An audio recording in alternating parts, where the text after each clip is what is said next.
Radio Philippines Network, Radyo Ronda, DX General Santos, member kapisanan ng mga broadcaster ng Pilipinas. Mas tulong lakas, Radyo Ronda Nationwide. This is CNN Philippines. Sasampahan si Teves.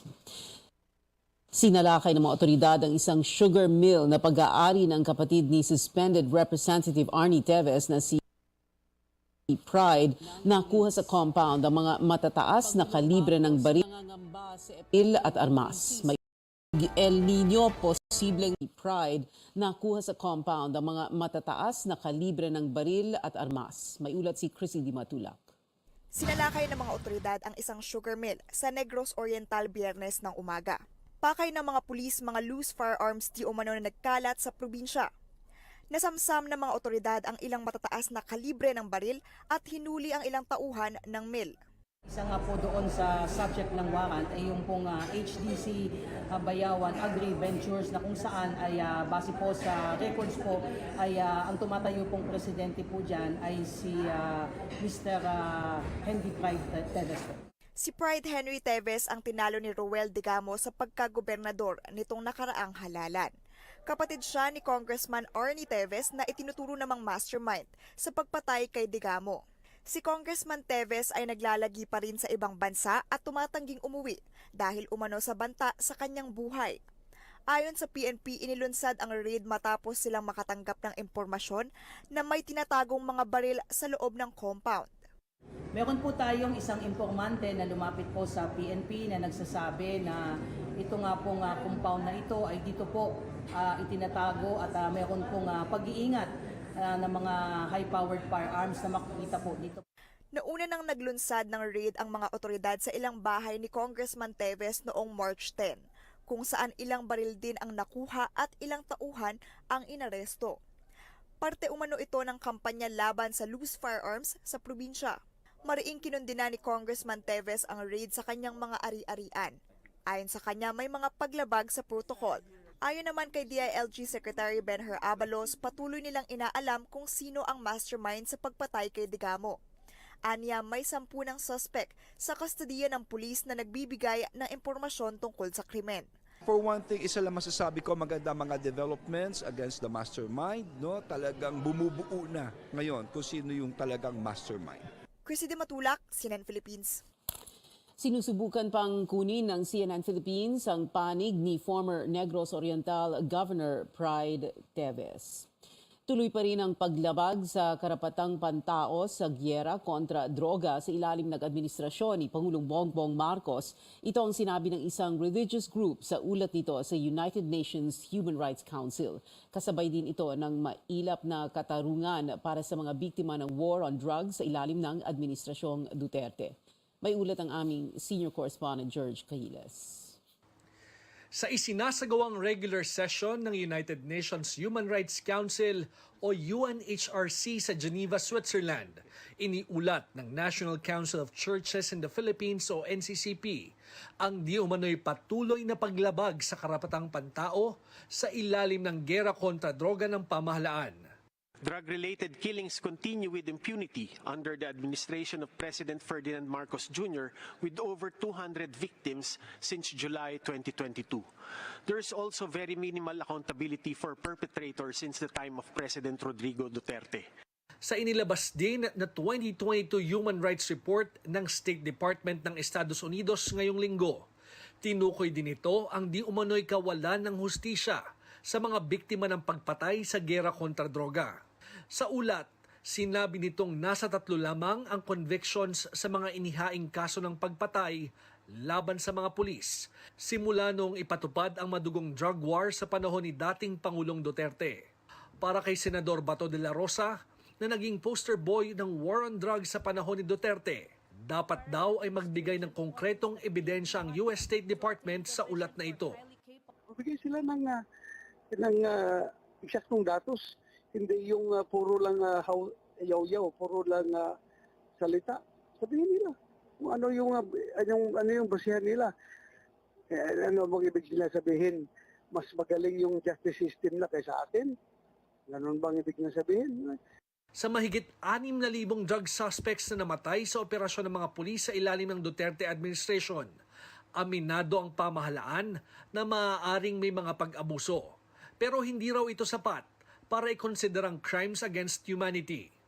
Kaya umaapela ang pamahalaan sa International Criminal Court o ICC na walang basihan ng posisyon nitong imbestigahan ang mga pagpatay. Nanindigan din ang pamahalaan na walang jurisdiksyon ng ICC sa Pilipinas. It seems that no matter how much information or data we give the ICC, we feel that they're bent really on concluding, in their conclusion, that what we're doing here is not enough.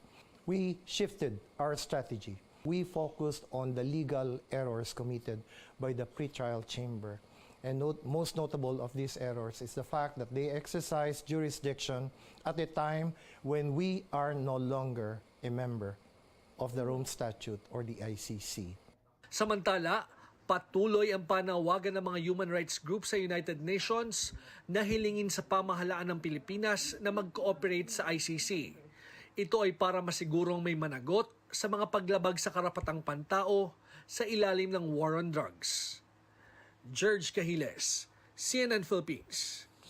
Sa ibang balita, mismong si Pangulong Marcos ang nagsabing humaharap ang bansa sa isang water crisis. Tinutulak ng Pangulo ang agarang solusyon para makamit ang water security. Lain nito na magkaroon ang publiko ng ligtas, sapat at abot-kayang supply ng tubig.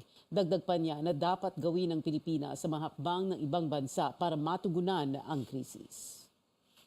Every single urban community and even some rural communities in the Philippines have a water crisis.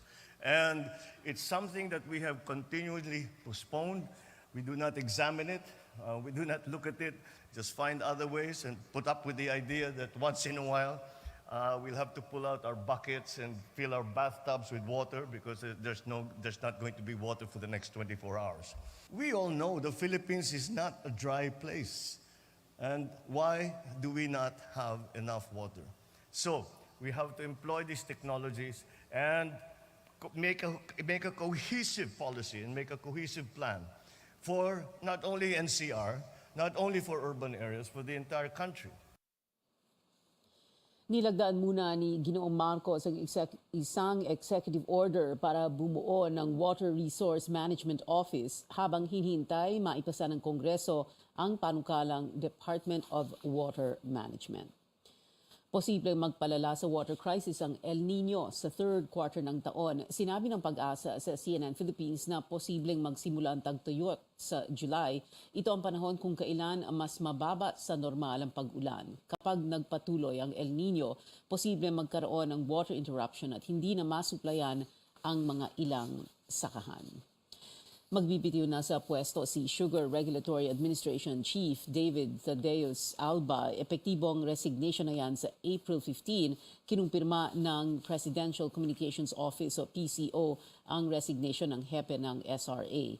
Ayon sa PCO, sinubukan pa siyang pigilan ni Executive Secretary Lucas Bersamin pero lumalala umano ang kalusugan ni Alba. Wala pang napipisil na kapalit si Alba na ikalawang SRA Chief na nagbitiw sa Marcos administration. Ginagalang naman ng Agriculture Department ang desisyon ni Alba. Siniguro ng DA na kung saan nasasailalim ang SRA na walang patid ang serbisyo ng ahensya. Patuloy pa rin naman yan eh. You cannot stop. You cannot stop its operation. Especially right now na yung sugar is one of the drivers of inflation. Nangyari ang resignation sa gitna ng issue na pinabura ng isang top official ng DA ang tatlong traders sa pag-import ng 440,000 metric tons ng asukal. Kahapon, may ulat kami ukol sa Ombudsman's order kaugnay ng Pharmally scandal. Nais naming humingi ng paumanihin dahil hindi sinasadyang nailabas ang larawan ni PSDBM Executive Director Denny Santiago sa halip na si Overall Deputy Ombudsman Warren Rex Leong. Naitama na namin ito sa mga sumunod na pagbabalita. Layo ng CNN Philippines na makapaghatid ng tama, balanse at patas na mga ulat kasama ng paggamit ng wastong mga larawan. Muli paumanhin po para sa pagkakamaling ito. Susunod, Pilipinas at China nagkasundong idadaan sa dialogo ang gusot sa West Philippine Sea. Governor Manuel Mamba handang sumunod sa utos ng Pangulo kaugnay ng pagkakaroon ng EDCA site sa Cagayan, manatiling nakatutok sa Newsnight.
Ito ang Newsnight sa CNN Philippines. Hindi lang nasusukat ang relasyon ng Pilipinas at China sa sigalot sa West Philippine Sea. Yan ang pinagkasunduan ng dalawang bansa matapos makipagdialogo.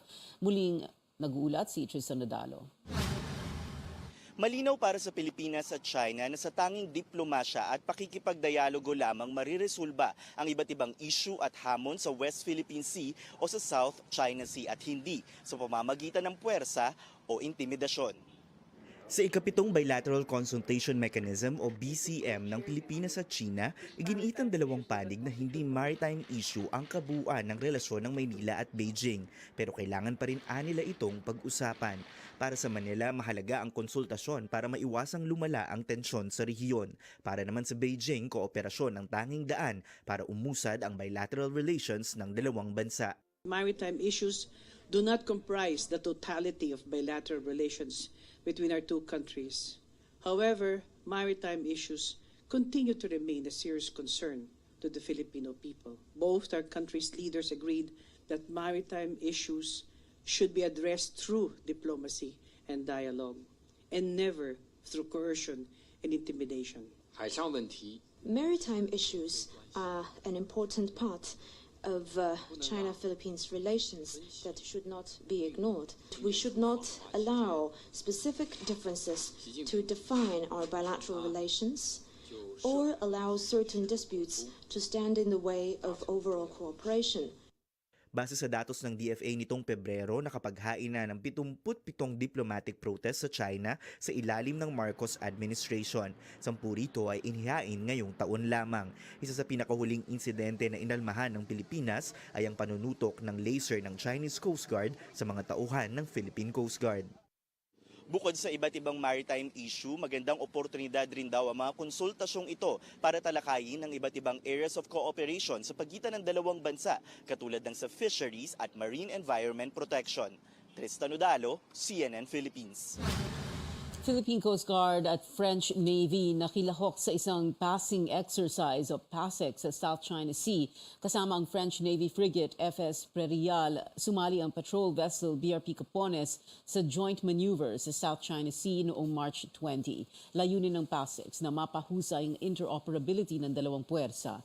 Ang FS Prairial ay kadalasang ginagamit sa mga sovereignty missions sa French Exclusive Economic Zones o di kaya sa mga aid missions sa Asia. Bagamat susunod siya sa utos ng Pangulo, iginit ni Governor Manuel Mamba na tutol pa rin siya na magkaroon ng site sa Cagayan sa ilalim ng Enhanced Defense Cooperation Agreement o EDCA ng Pilipinas at Estados Unidos. Sa kanyang panayam sa CNN Philippines, sinabi ni Mamba na naniniwala pa rin siya na malalagay sa alanganin ang kanyang probinsya. Gawa ito ng namumuong tensyon sa pagitan ng Estados Unidos at China. But I will die with my position. I pray to God that I am wrong in my assumptions because I do not believe China will ever attack us. Kinuwento rin ni Mamba na na-deny ang request niya at ng kanyang pamilya na i-renew ang kanilang mga US visas. I was surprised we were denied, including my 13-year-old son. And I felt that was because I told they came to me here in Cagayan, the political officer of the U.S. Embassy, an economic attaché, and 3 colonels, 2 from the from their Air Force and 1 from the Marines. Ayon kay Mamba, 2 sites sa Cagayan ang napili para sa EDCA pero hinihintay pa ang formal na anunsyo ng Pangulo.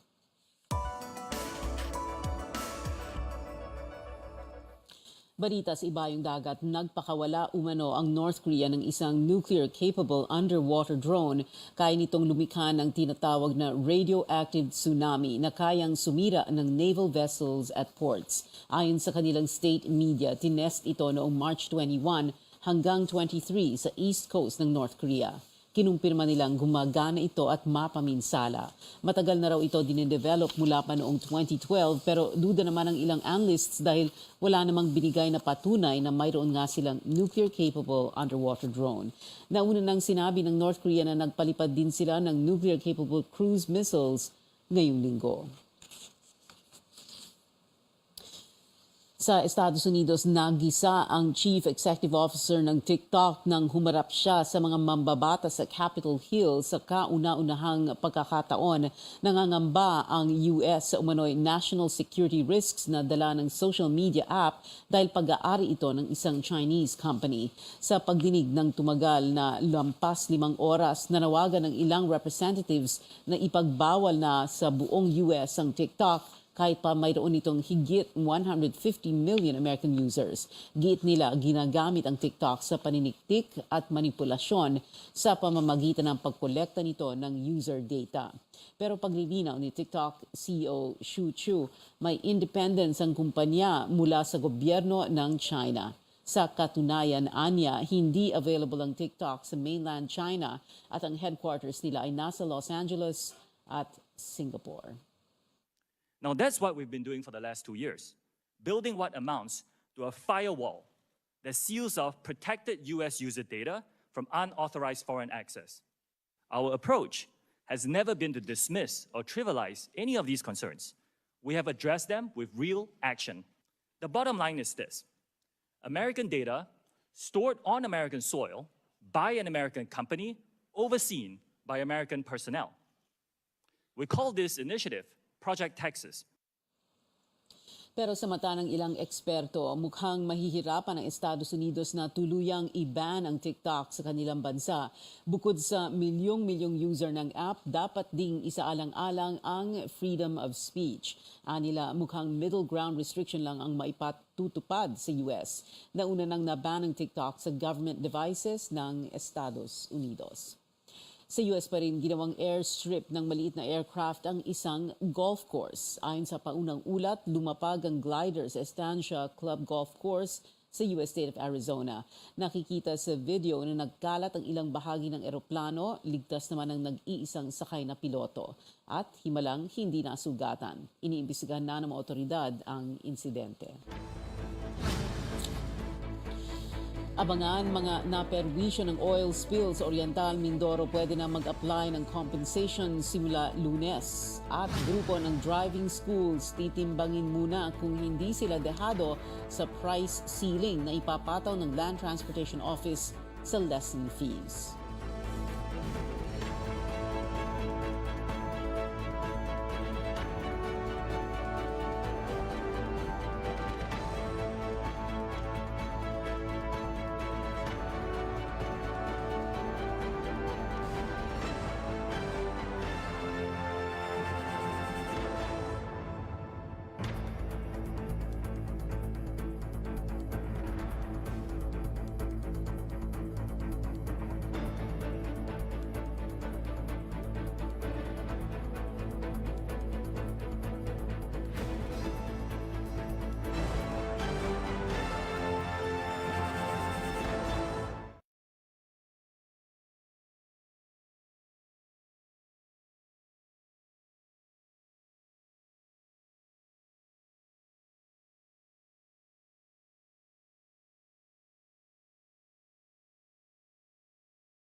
Ito ang Newsnight sa CNN Philippines. Ako si Pio Ontiveros. Balikan natin ang pinakamalaking balita. Nililista na ng Justice Department ang mga taong pinaligpit umano ni suspended Negros Oriental Representative Arnie Teves. Ito ang tugon ni Justice Secretary Boying Remulla sa byuda ni Governor Roel Degamo.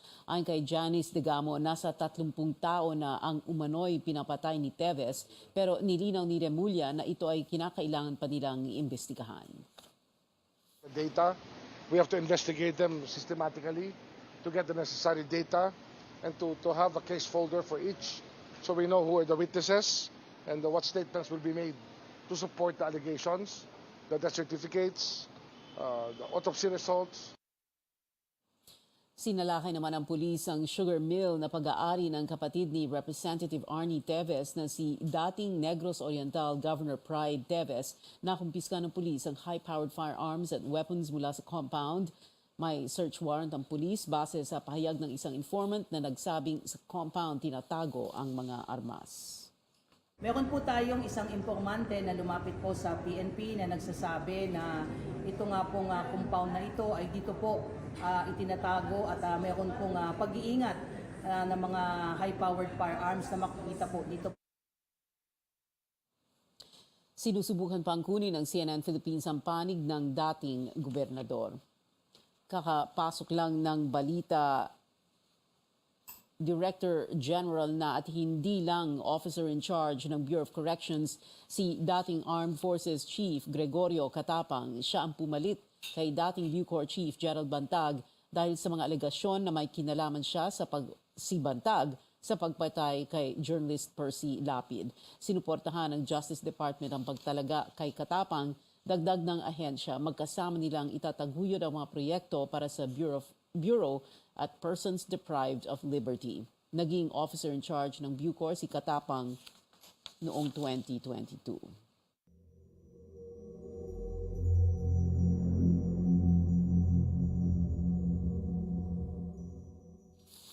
Magsisimula na sa Lunes ang aplikasyon para sa danyos na mga apektado ng oil spill sa Oriental Mindoro ayon mismo sa kumpanyang may-ari ng lumubog na barkong MT Princess Empress.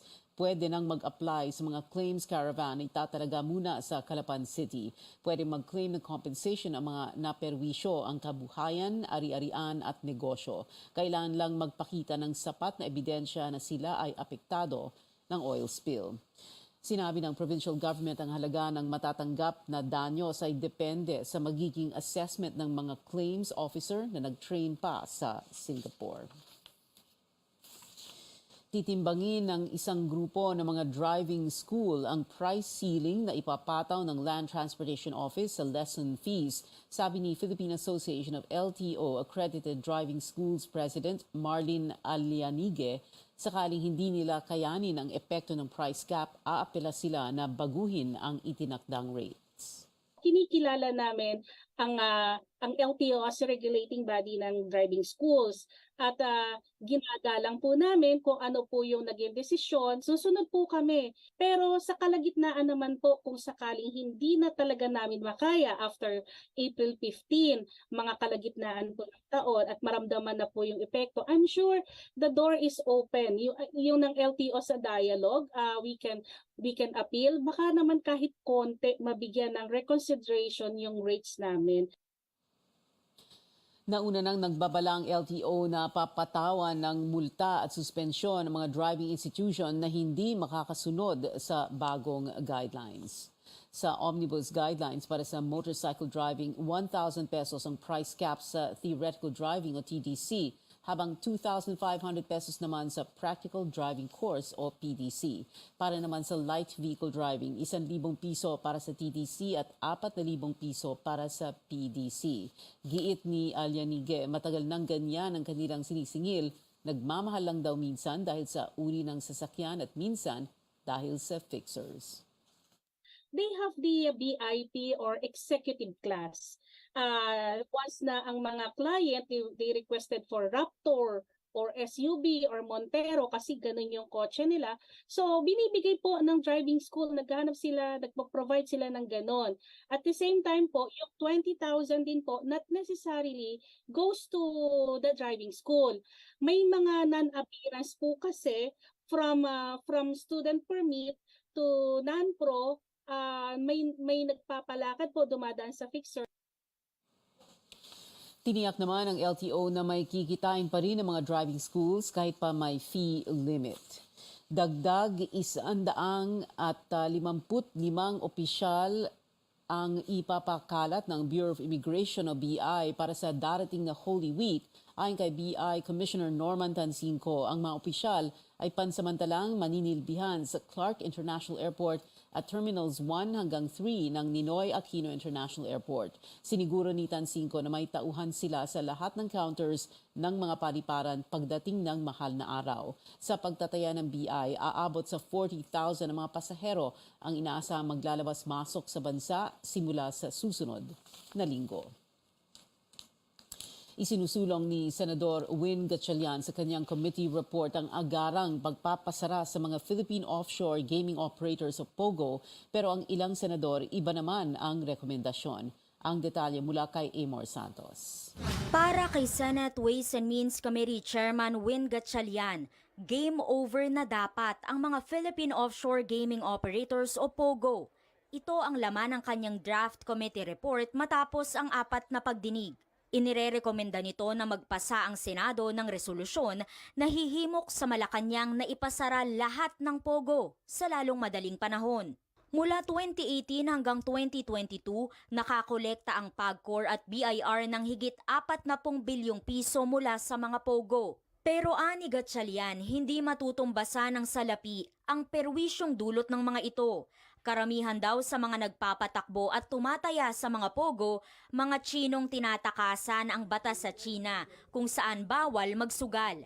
Malinaw din daw na konektado ang ilang POGO sa mga sindikato. Kung negosyante kang lehitimo, hindi ka magkikidnap ng manggagawa ng ibang competitor mo o manggagawa ng kalaban mo.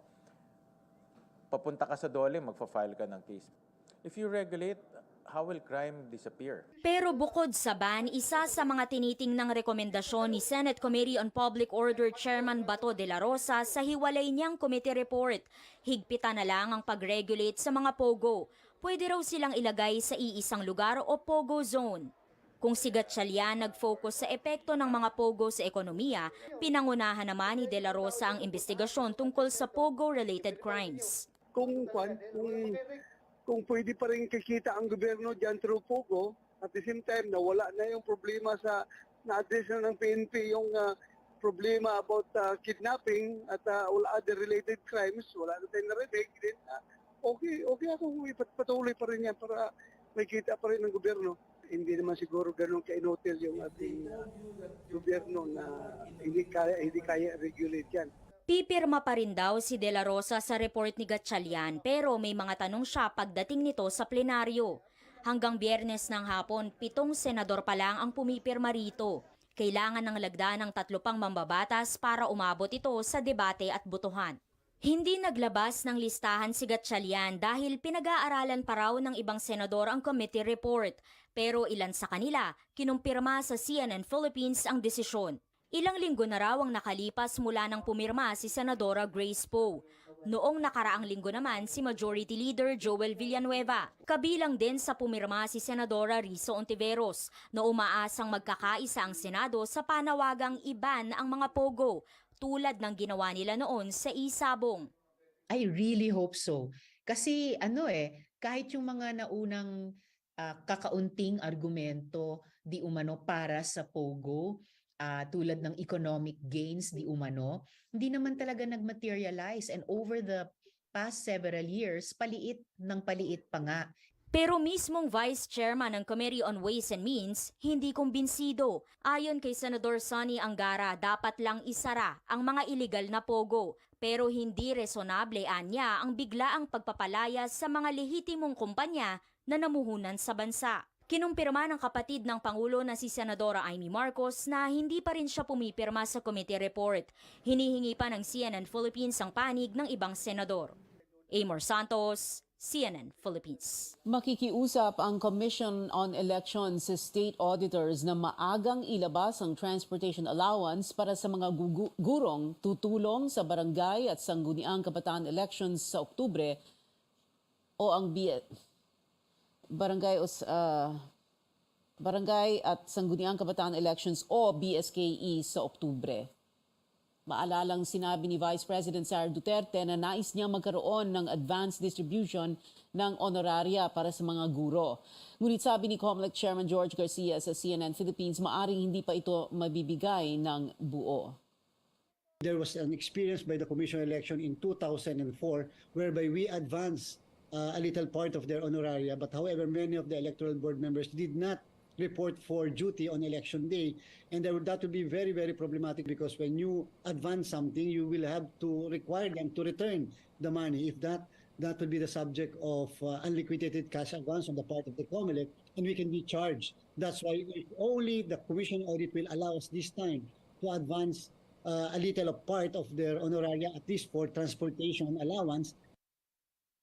Tataas din ng 4,000 pesos ang honoraria ng mga guro para sa eleksyon, 10,000 ang matatanggap ng chairpersons, 9,000 naman para sa electoral board members at 8,000 para sa support personnel. Ayon kay Garcia, manggagaling sa savings sa poll budget ang increase. Posibleng madagdagan pa ng 2,000 piso ang honoraria ng mga guro sa BSKE. Nakiusap ang COMELEC sa Kongreso para sa ganitong increase kung isasabay sa barangay at sangguniang kabataan elections ang botohan para sa mga delegates sa isinusulong na Constitutional Convention. Dagdag ni Garcia, makakatipid ang gobyerno kung ito ang gagawin dahil dagdag na 3.8 billion pesos ang kakailanganin para sa pinagsamang eleksyon. Pero nasa 11 hanggang 12 billion ang gastos para sa hiwalay na halalan.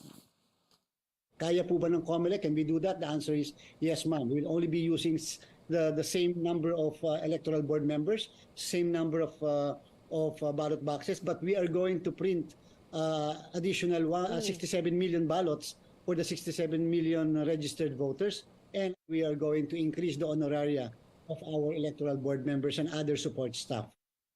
Higit 92 million voters ang inasahan ng COMELEC para sa barangay at sangguniang kabataan polls. Itinanggi ni Senadora Amy Marcos na pumanaw na ang kanyang 93-year-old na ina na si dating First Lady Imelda Marcos. Kasunod ito ng mga usap-usapan na sumakabilang buhay na ang dating unang ginang. Ayon sa Senadora, noong isang linggo pa may nagpapakalat ng balitang ito. Kit naman ng pamangkin ni Imelda na si Eliza Romualdez Valto sa isang Facebook post, strong at kicking pa rin daw si Ginang Marcos. Agad na nag-trending ang Imelda Marcos sa Twitter kagabi. Dito binuhay ng ilang netizens ang graft conviction niya sa Sandigan Bayan noong 2018. Ilang mga mag-aaral sa isang eskwelahan sa Cabuyao City, Laguna, dinala sa ospital matapos mahilo. Nahilo ang mga mag-aaral habang ginagawa ang isang fire drill sa Gulod National High School, Mamatid Extension. Ayon sa eskwelahan, ilang minuto matapos ang fire drill, nagpakitang ilang mag-aaral ng senyales ng heat exhaustion, habang ang ilan ay nagsabing nahirapan silang makahinga. Agad-agad namang dinala sa ospital ang mahigit 80 mag-aaral.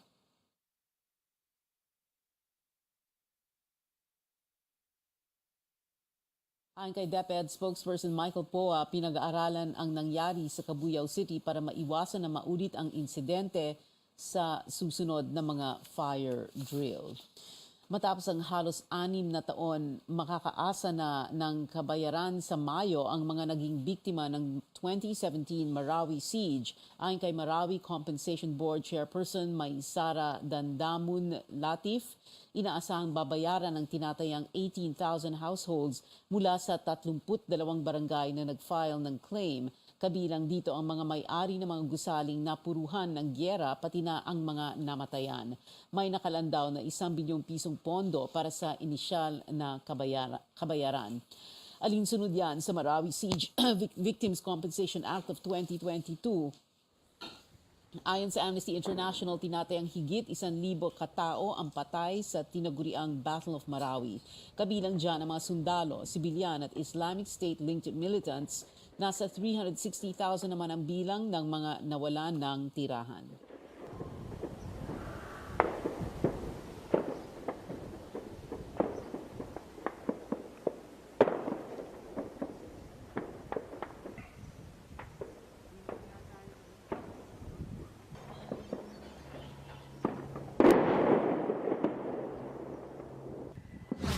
susunod, Creamline Cool Smashers at Petrogas Angels muling magtatapat sa finals ng Premier Volleyball League. At aktres na si Dolly De Leon bibida ulit sa isang Hollywood film, manatiling nakatutok sa Newsnight.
Ito ang Newsnight sa CNN Philippines. Planchado na ang bakbakang Creamline Cool Smashers at Petrogas Angels sa finals ng Premier Volleyball League All-Filipino Conference na naigang Petrogas sa do-or-die Game 3 ng semifinals nang biguin ang PLDT high-speed hitters in straight sets kahapon sa Mall of Asia Arena sa Pasay.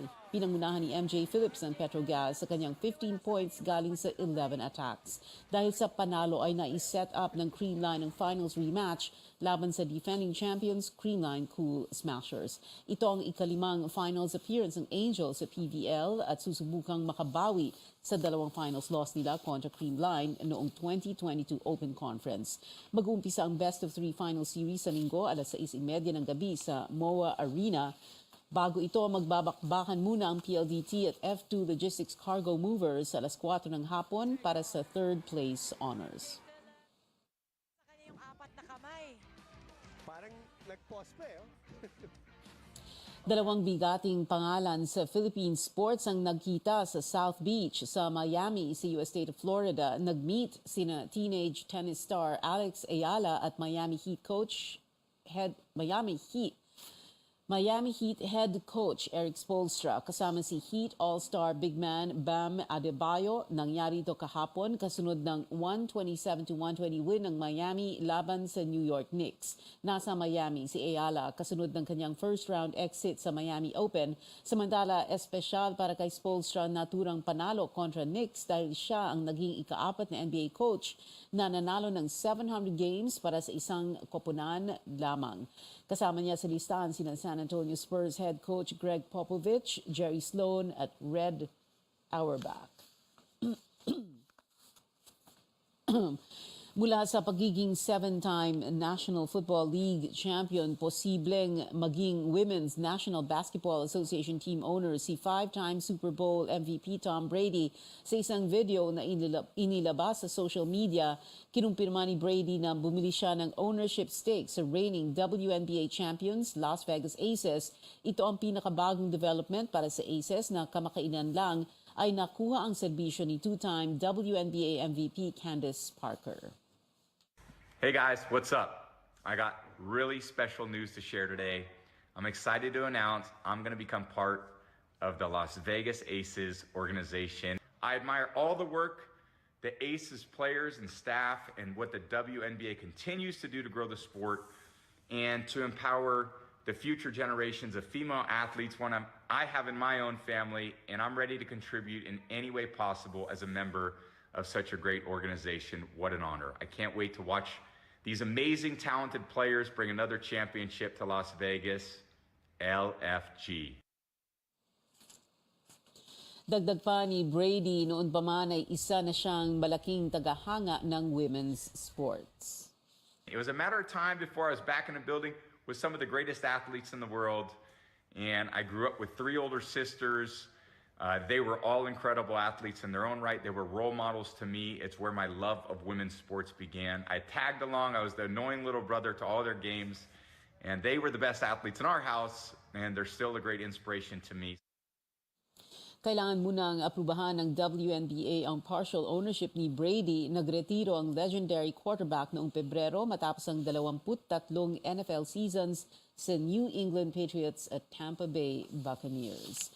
Sa NBA, pinabulaanan ni Los Angeles Lakers superstar LeBron James ang mga ulat na magbabalik aksyon na siya sa Abril para sa mga huling regular season games ng Lakers. Nagtamo ang 4-time MVP ng foot injury noong Pebrero at hindi nakapaglaro sa nakaraang 12 laban ng Lakers. Annie James, bagamat ginagawa niyang lahat para makarecover, wala pa ring target date sa kanyang pagbabalik. May patama rin siya sa mga naglabas ng report tungkol sa kanyang injury. Sa record na 36 wins at 37 losses, nasa 10th spot ng Western Conference ang Lakers at umaasang makakapasok sa playoffs. Makaraan ang kabi-kabilang pagkilala sa kahusayan niya sa award-winning film na Triangle of Sadness, ibabandera muli ni Dolly De Leon ang galing ng Pinoy pagdating sa acting sa international movie scene. Yan at iba pang showbiz updates hatid sa atin ni Sam Sadwani. Sam. Pia muling magpapasiklab ang aktres na si Dolly De Leon sa bagong pelikula niya sa Hollywood. Ayon sa report ng entertainment website na Deadline, bahagi si Dolly ng powerhouse cast ng action comedy film na Grand Death Lotto na pagbibidahan ni John Cena. Kasama rin dito ang Hollywood stars na sina Aiden Mayeri, Sean William Scott at Donald Ellis Watkins. Wala pang detalye tungkol sa gagampanang karakter ng aktres. Ipapalabas ang pelikula sa Amazon Prime. Samantala, nagsimula na ang mandatory military service ng weightlifting fairy Kimbok-ju star na si Nam Joo-hyuk. Kinumpirma yan mismo ng kanyang talent agency na Soup via Instagram post.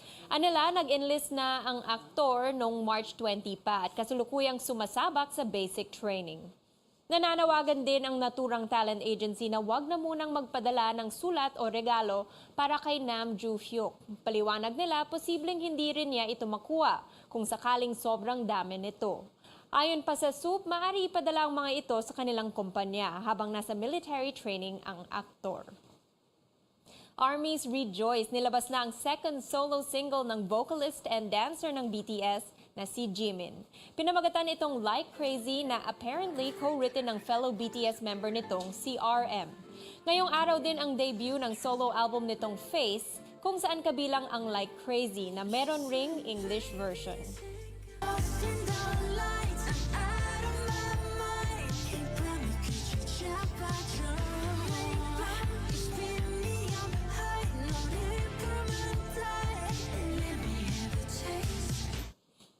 Inspired din ang kanta ni Jimin sa 2011 American romantic drama film na Like Crazy starring Jennifer Lawrence.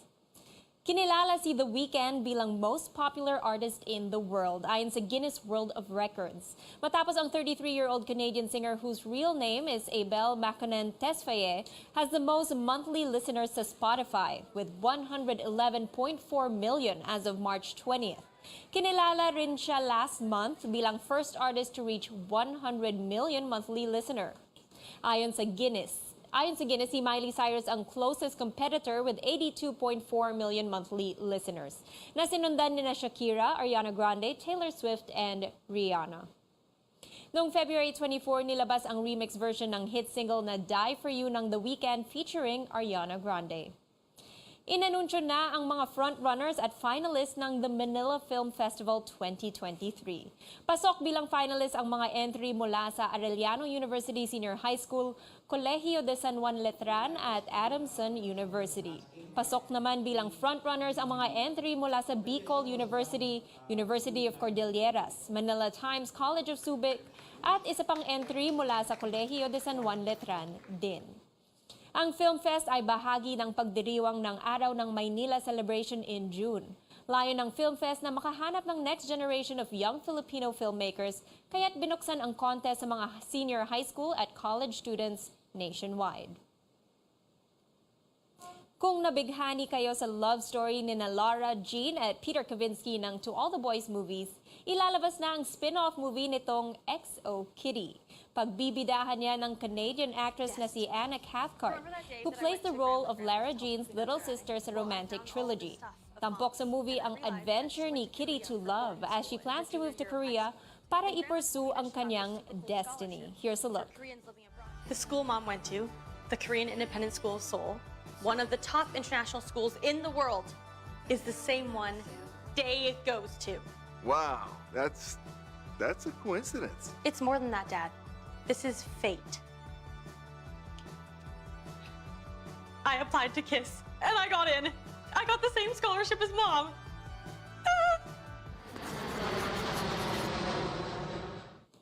Ipapalabas sa Netflix ang XO Kitty simula May 18. From spin-off movie to prequel naman tayo dahil ay ang nilabas na ang trailer ng prequel ng Netflix popular Bridgerton series na Queen Charlotte, A Bridgerton Story. Tampok dito ang story ni Charlotte on how she becomes Queen of England. Kabilang ang blossoming romance between her and King George. Pagbibidahan ito ni English actress India Amartefio as young Charlotte. Si Golda Rosheuvel naman ang reprises her role as the older, quick-witted queen. Here's a sneak peek. I'm George.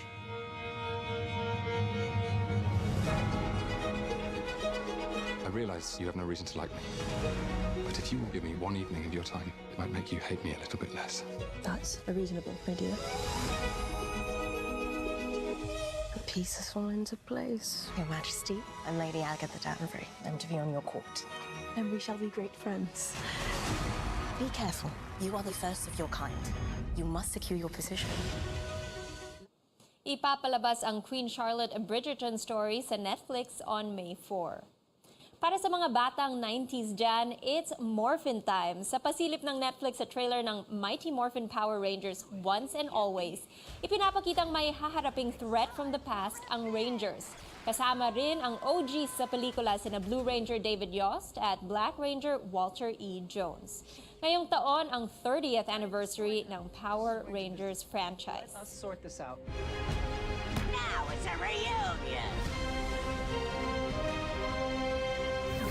Messing with this place was a big mistake.